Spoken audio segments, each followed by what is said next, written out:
ലോക്സഭാ തെരഞ്ഞെടുപ്പിൽ കോൺഗ്രസിന്റെ ആദ്യഘട്ട സ്ഥാനാർത്ഥി പട്ടിക ഈ മാസം 10-ാം തീയതിയോടെ ഇറങ്ങുമെന്ന് സൂചന. ഇന്ത്യ സഖ്യത്തിൽ സീറ്റ് വിഭജനം പൂർത്തിയാക്കിയ മണ്ഡലങ്ങളിലെ സ്ഥാനാർത്ഥികളെയാണ് ആദ്യം തീരുമാനിക്കുക. കോൺഗ്രസിന്റെ കേന്ദ്ര തെരഞ്ഞെടുപ്പ് സമിതി യോഗങ്ങൾ ഇന്നു മുതൽ തുടങ്ങും. കേരളത്തിലെ കോൺഗ്രസ് സ്ഥാനാർത്ഥികളെ നമുക്ക് നാളെ അറിയാം. ബൽറാം വിശദാംശങ്ങൾ നൽകുന്നു. ഗുഡ് മോർണിംഗ് ബൽറാം നെടുങ്ങാടി, വിവരങ്ങൾ.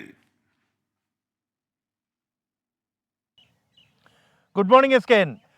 BJP ആദ്യ സ്ഥാനാർത്ഥി പട്ടിക പ്രഖ്യാപിച്ചതിന് പിന്നാലെ തന്നെ സ്ഥാനാർത്ഥികളെ പ്രഖ്യാപിക്കാൻ കോൺഗ്രസിൽ സമ്മർദ്ദം മുറുകുകയാണ്. ഈ ഒരു പശ്ചാത്തലത്തിൽ ഇന്നു മുതൽ കോൺഗ്രസിൻ്റെ ഈ സ്ഥാനാർത്ഥികളെ നിർണ്ണയിക്കുന്നതും തെരഞ്ഞെടുപ്പുമായി ബന്ധപ്പെട്ടുള്ള യോഗങ്ങൾ ആരംഭിക്കുകയാണ്. ഇന്ന് മാനിഫെസ്റ്റോ കമ്മിറ്റിയാണ് യോഗം ചേരുന്നത്.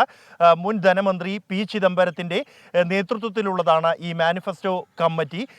ഈ മാനിഫെസ്റ്റോ കമ്മിറ്റിക്കൊപ്പം തന്നെ നാളെ മുതൽ സ്ഥാനാർത്ഥി നിർണ്ണയവുമായി ബന്ധപ്പെട്ട ചർച്ചകൾ ആരംഭിക്കും. കേരളത്തിലെ സ്ക്രീനിംഗ് കമ്മിറ്റി നേരത്തെ തയ്യാറാക്കിയ പട്ടിക അനുസരിച്ചുള്ള ചർച്ചകൾ നാളെ ആയിരിക്കും നടക്കുക എന്നാണ് നിലവിൽ ലഭിക്കുന്ന സൂചനകൾ. ഇന്ന് പ്രതിപക്ഷ നേതാവ് VD സതീശനും KPCC അധ്യക്ഷൻ K. സുധാകരൻ അടക്കമുള്ളവർ ഇന്ന് ഡൽഹിയിൽ എത്തും എന്നാണ് നിലവിലുള്ള വിവരം.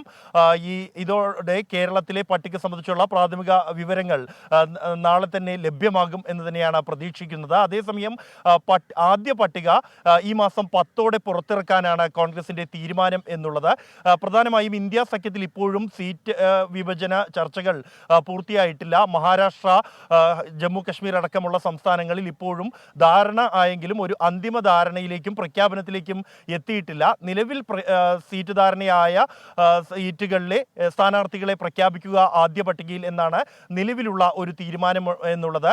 മറ്റ് സഖ്യകക്ഷികളുമായുള്ള ചർച്ചകൾ വരും ദിവസങ്ങളിലും തുടരും. ഈ പ്രകടന പത്രികയെ സംബന്ധിച്ചിടത്തോളം നിരവധി വാഗ്ദാനങ്ങൾ ഇത്തവണ കോൺഗ്രസ് ആലോചിക്കുന്നുണ്ട്. അതിൽ പ്രധാനം ജാതി സെൻസസ് എന്നുള്ളത് തന്നെയാണ്. ഒപ്പം തന്നെ ജർമ്മൻ മോഡൽ അപ്രന്റീസ്ഷിപ്പ് എന്ന വിദ്യാഭ്യാസ മേഖലയിൽ നടപ്പാക്കുന്നതുമായി ബന്ധപ്പെട്ടുള്ള കാര്യങ്ങൾ ഈ പ്രകടന പത്രികയിൽ ഉണ്ടാകും എന്നാണ് സൂചന.